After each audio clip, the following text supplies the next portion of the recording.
The Shadow Throne, Chapter 15. Vargan seized on this new opportunity the way a snake might snatch a mouse. He would force me to act, but I didn't know how to fix this. It would have been hard enough to get both Tobias and myself out of here. Now Harlow, too? How many others from my kingdom would collect in that dungeon? I didn't want their company, nor not here, and no matter how hard they tried to help me, it didn't make anything easier. The key to my chains was still hidden inside my coat, but I'd have no chance at freedom before one of the many vigils here killed me, and then Harlow next. So I stood silently and in full cooperation, for now. You wish to have Jaren's body? Vargan said to Harlow. For what purpose? His title is King Jaren, Harlow replied calmly, and naturally we wish to bury him according to Carthian traditions. Vargan let out a long silence pass, probably in some attempt to intimidate my prime regent. Well, he could stare at Harlow for as long as he wanted, but I knew Harlow wouldn't blink. Eventually, Vargan gave up and said, It's a pity Jaren's dead. Otherwise, I'd have offered you the chance to trade places with him, to give your life for his. And I would have accepted, Harlow said. Yes, but would Jaren allow you to do that? Vargan's laugh was dark and coarse. He was speaking to Harlow, but his message was for my ears. Would he let you die to save himself? Oh, I would insist on it, Harlow said, if Jaren were here. I would beg him to find a way to remain alive, even at my expense. And if he were here, Vargan said, I would offer him a way to save you both. Bring him out! The vigils at my side shoved me back through the curtain and into the main room. I hadn't been prepared to move so suddenly, and so although I was in bad shape, stumbling into the room probably made my condition look worse. Harlow sat up straighter when he saw me, but the expression on his face was one of deep sadness, but not surprise. I tried to understand that. Obviously, he must have known all along that I was alive, but how? Harlow immediately left his chair and bowed at my feet, a move that infuriated Vargan. You will bow to me before this is finished, Vargan growled. Both of you will. Harlow rose again, and in his anger seemed to have grown in size, towering over Vargan. He gestured at me with his hand. Look at him! The suffering he's clearly endured here. If you allowed such treatment of a royal, then you are not worthy to demand anything of him. Well, he illegally entered Avenia and attacked this camp, Vargan continued. Are those the actions of a king or a mercenary? Jaren is my prisoner, and believe me, he has received far more kindness than he deserved. Harlow stepped forward to further the argument, but I mumbled his name to get his attention. Shaking my head, I said, Go home now, while you can, and let me handle things here. Tell the people I'm well. But you're not, Harlow said. I will not leave your side. Vargan chuckled. Noble words from both of you, but about choices neither of you have. He tilted his head, and in order for his vigils to advance on Harlow, they pulled his arms behind him and almost instantly had him in chains similar to mine. King Jaren, just before your regent arrived, I was about to give orders concerning you. Can you guess what for? You want to set me free to save yourself any embarrassment after I escape, I said. His eyes narrowed. I was about to order your execution, but I suggest we start with your prime regent instead. Your younger regent will follow. No. Then do as I say. Sign the papers making Carthia a tribute to Avenia.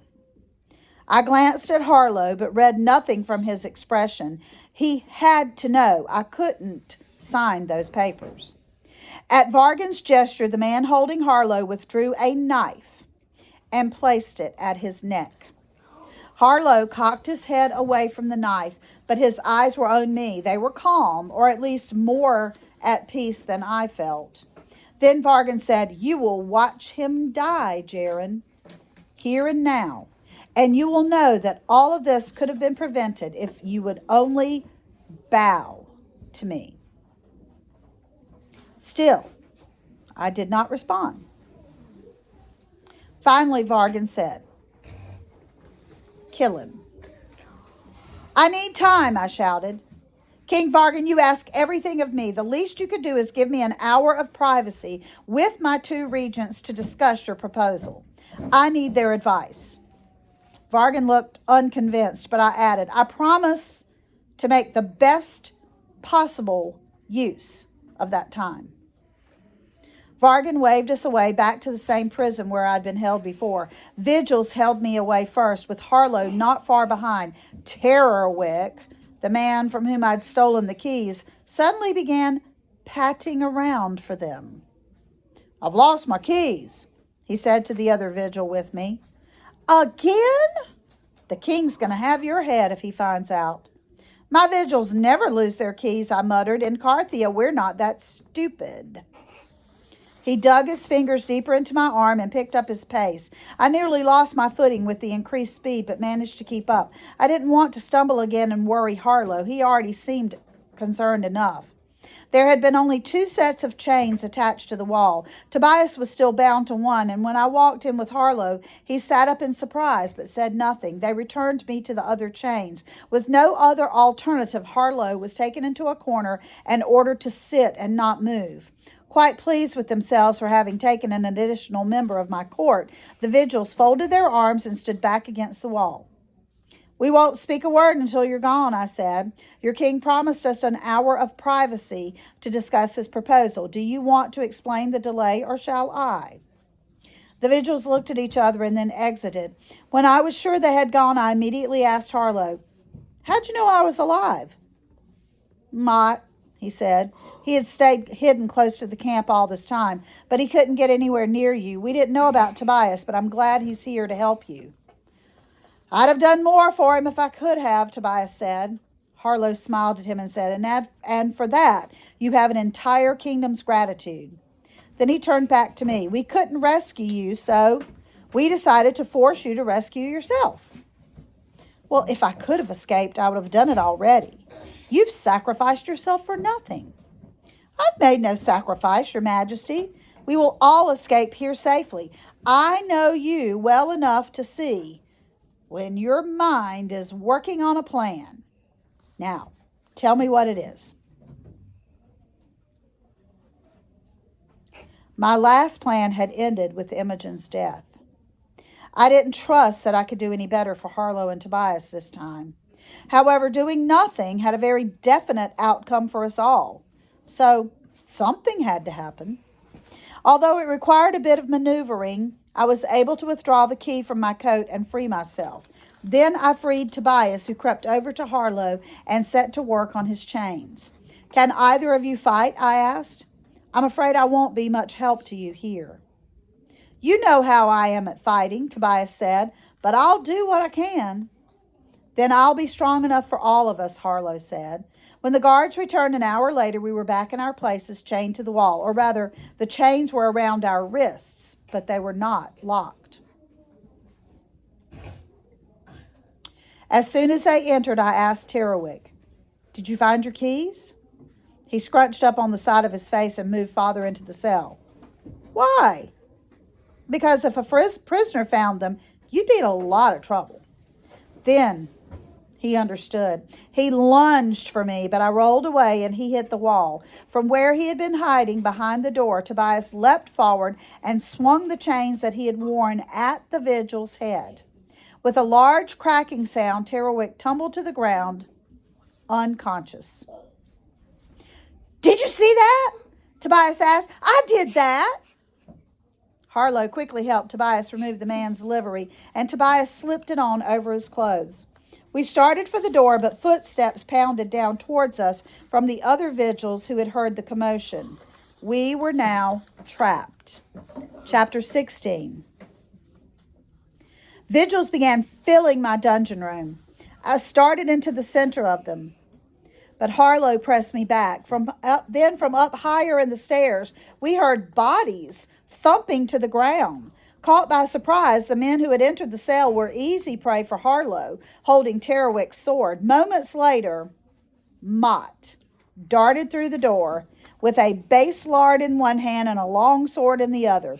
He had on the same helmet as the other Avenian soldiers, and was dressed in the same black and red coat as I wore, though his wasn't belted.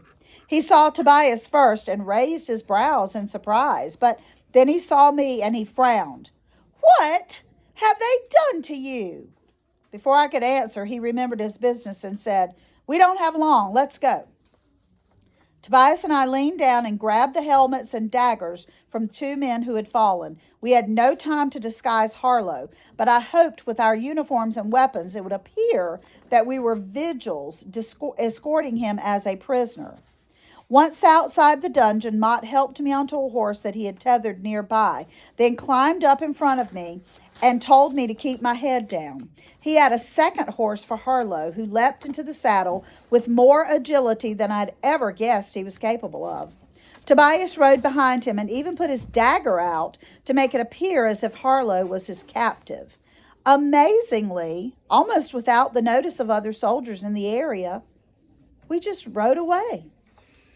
Mott wasn't taking us toward the main entrance of the camp, but rather toward the swamp. We passed several tents, but fewer soldiers than I would have expected. Then somewhere behind us, the camp suddenly burst into activity, and I knew our absence had been discovered.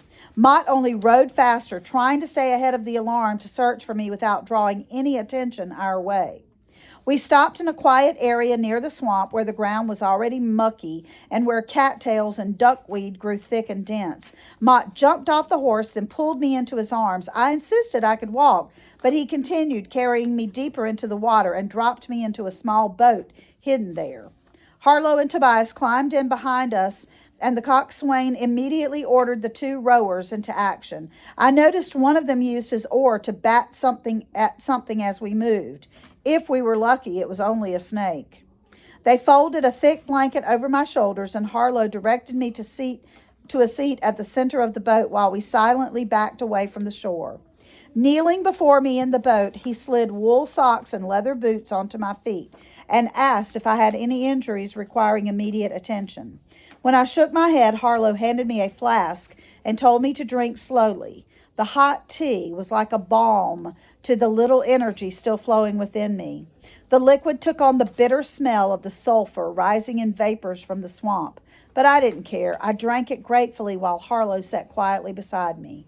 Tobias was somewhere behind us, watching for anyone who had followed. Night came faster within the swamp, or at least it seemed that way. The plants atop the water were so thick in places that they often forced us back up in search of clearer routes. The foul odors were nauseating, held in by the tall trees that crowded the shorelines. When we were far enough north of Vargan's camp, the coxswain ordered lamps to be placed in front of the boat, but they only made the shadows more menacing and the black water look deeper. I turned away from it and buried myself into the blanket. "Are you cold, Your Majesty?" Harlow said. "We have more blankets." "I'm fine. Nothing more is needed." When he met my eyes, I added, "Thank you for what you did back there." Thank Mott. This was all his idea. I turned around to look at Mott, who was already watching me. I nodded at him, a weak attempt to communicate the gratitude I felt. His smile back at me was grim. "Two men helped me get inside the camp," I murmured. "Both were archers." "They didn't get out," Mott said. "I'm sorry, Jaron." So, Vargan had told me the truth about their fate. Hearing the news again didn't lessen the sorrow I felt for their loss, or my regret that I didn't achieve more for the price of their lives. It was impossible now to see anything beyond the light of the lanterns, but I suspected there was little here worth seeing. I tried to ignore the creaks and moans that gave life to this swamp and drank more of the tea. I'd gone so long without any substantial amount of food, my stomach was having trouble with the liquid. But it was giving me much needed warmth inside, so I continued to draw from the flask.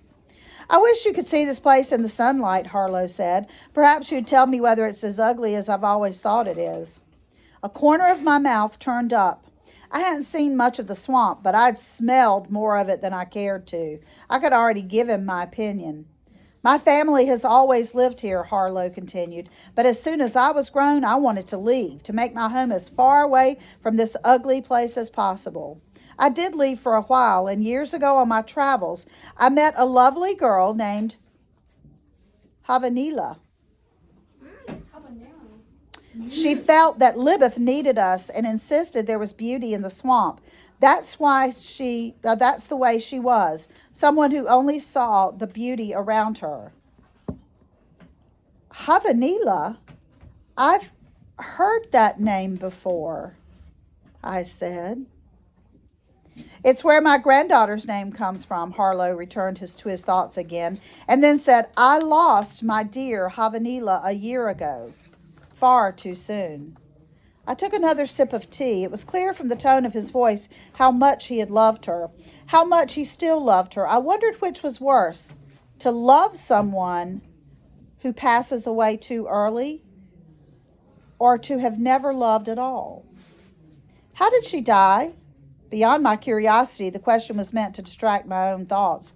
The creases in Harlow's face deepened as he considered his answer. Finally, he said, I believe it was because of sadness. You see, there have been 3 losses in my family. You know of the death of my eldest son, Mathis, a few months ago, but perhaps I've never told you, but you remind me a little of him. There's some slight physical similarities, but the likeness is really in your character. Like you, he was stubborn and willful and hard to discipline. Despite his challenges, I loved him dearly. I thought about my own father, the endless battles over his attempts to control me and mold me and make me see the world through his eyes, and me resisting all of it every time. I wanted to believe that despite the troubles I had caused my father, that he had loved me just as dearly as Harlow loved his son. But Harlow continued, you may not know this, but I also had a younger son. When he was still an infant, he was stolen away by a nurse, an Avenian woman who demanded a large ransom for his return. I would have paid it, but I never heard from the woman again. It was a terrible winter that year. Likely neither of them survived it on the run. My wife never fully recovered from the loss of our second son. I'm sure that sorrow eventually led to her death. But I take comfort that if she cannot be with me, at least she is with my sons in the afterlife. Do you believe in an afterlife then? I asked. His eyes remained steady on me. I know it exists. My family waits for me there. As my family waits for me, I thought. I suppose I'm telling you all this, although I would never aspire to the role of king. Sometimes I think of you as my own son. I had to go after you in that camp because I could not bear to lose you too. No response came to my mind, so I only wrapped the blanket tighter. After a long rest, I asked for news of any developments in the war. There's been no word yet from Kerwin, Harlow said. Let us hope that means he's continuing to work with King Humphrey of Mendenwall and nothing worse. Their army broke through our borders 3 days ago, I said. They tore through our defenses near Benton and moved northward. Harlow reacted with surprise. Yes, they brought thousands of soldiers, numbers Carthia could never compete against. But how did you know? Nobody thought I'd ever leave that camp, I said. They weren't always as cautious as they ought to have been in their conversations near me. I know far more than Bargain would like to believe. What I don't know is Mendenwall's plan now that they're here. Oh, I might be able to help with that, Harlow offered. One of our spies intercepted a message from Mendenwall to Avenia. The bulk of Mendenwall's armies are taking up camp at Falstan Lake, where they will wait for further instructions from Avenia. Well, then you must send more of our men to Falstan Lake, too. We have a good camp in the highlands above the lake. We don't have nearly enough men to win that battle there, sire. The battle won't be about numbers, and no one should act until I get there. Tobias, who had been listening, cut in. Are you sure, Jaron? You may have information now about Avenia, but they know us better, too. In your bargain with Commander Kippinger, you told him all your strategies. I turned enough to grin at him. Oh, did I? Why else would I have practiced lying my whole life but for that moment? Tobias chuckled. You mean you gave him false plans? Oh, is that an accusation, Tobias? Do you doubt that I am burying the wealth of Carthia in secret caves in the hills of Benton? There are no hills around Benton, Tobias said, nor caves. I arched an eyebrow. Well, maybe that's what makes them so secret. Do you doubt that I'm melting our warriors' swords and using the metal for armor, or that I'm seeking peace with Mendenwall by offering to give my future child to their king? Do you? Because Kippinger didn't doubt any of it. I learned from them, but they got nothing from me. While the others laughed, Harlow picked up our conversation. We can get you to Fallstan Lake if you wish, but I urge you to first take time to rest. Oh, I'll rest on my way there. Make sure it's widely known throughout Carthia that I'm alive and I'll be at Fallstan Lake. If I send out word, our enemies will hear it too, Harlow warned. Oh, I'm counting on it, but I won't be there right away. There's something I must do first. I turned and asked Mott, do we have weapons with us? Mott reached in front of him in the boat and withdrew my sword in its sheath. I was able to get this when they put it in storage a couple of nights ago. I held out my hand for it, but he only lowered it near him again. Normally, I would have insisted on taking it, but that seemed too much effort, and it would have been hard to hold anyway. Then Mott gestured to a wrapped bundle near the boat. More weapons are in there, too, though we shouldn't need them. We'll cross back into Carthia soon. Then we'll get as far away from this place as possible. I shook my head. Nope. Turn the boat around. We need a safe place to land inside Avenia. Mott grimaced and his fists clenched. Something about me kept Mott at the edge of his temper or beyond. At least this time I understood why and tried to hedge the argument by saying, I have my reasons. He wanted to yell at me, I knew that, and he would have been justified in doing so, but he only took a deep breath and said, remember where we are, Jaron. We are nearly to Carthia, where we can dock safely. Your orders will take us deeper inside Avenia. We'll dock in Avenia preferably on their western shore. Mott groaned and Harlow started to object, but I said, it's a safer plan anyway. It won't be hard for Vargan to get men on the Carthian side of the swamp. They could be waiting for me there. Nobody expects me to stay in Avenia. Well, there's a reason nobody expects it, Mott said. It's too foolish even for you. I turned back to Harlow to give him the details he would need for this next phase of the war. Oh, of course, Your Majesty, he said once I had finished, but at least tell me why you're staying in Avenia. I shared a look with Tobias and Mott before I said, we're going to the pirates. It's time they answered the call of their king.